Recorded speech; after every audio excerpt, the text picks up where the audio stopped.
I believe in the Lou Holtz quote, God gave you 2 ears and one mouth for a reason. I like to listen and I like to see kind of what's going on.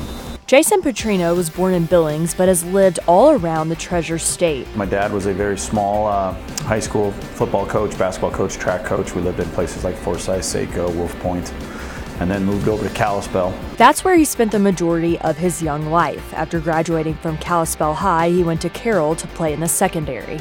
Had an opportunity to go play football in college, play for my uncle, which was something looking back at now is probably one of the most special things that happened to me in my life in terms of athletics, getting a chance to play college football. In his junior year at Carroll, he felt a pull to become a coach. Right after he hung up his Carroll jersey in 1999 for the last time, he became an assistant the following season for the Saints.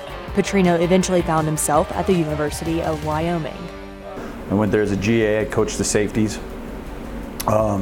Spent 2 years there, and then went to the University of Mary, which is Bismarck, North Dakota, spent 3 years there.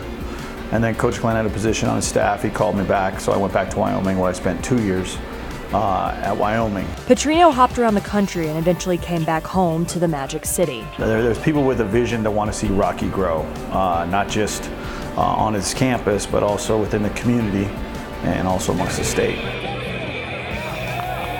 There are many things to love about a sport and coaching. For Petrino, it's the relationships with the players. You get a chance to see people grow over those 3, 4, and 5 years, watch them really mature, come in as freshmen, and watch them make decisions early that you wish, man, 2 years down the road, you're going to look at that and say that was a really dumb thing to do. However, the hardest thing for the head coach is spending time away from his own family. Between the fall season, August, all the way through the end of the season, and then you're out recruiting. So you're recruiting all the way through the first part of February. You're spending a lot of time away from your family. That's definitely the hardest part. After his first year coaching, Petrino met his wife during Christmas break. I remember meeting her. She doesn't, but at like a Christmas parties type of deal. And then shortly after the Christmas party, it was Notre Dame versus Oregon State in a bowl game. I was over at a friend's house watching the game, and she came in and kind of talked a little bit, but then shortly after that, we were able to meet up and started dating.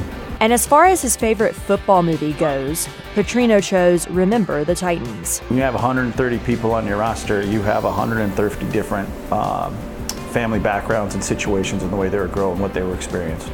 And so obviously that movie portrays the color issue, but there's also other personalities that make that team special. And on Sundays, you'll find the head coach cheering for the Packers. In Billings, Lori Buehring, SWX, Montana.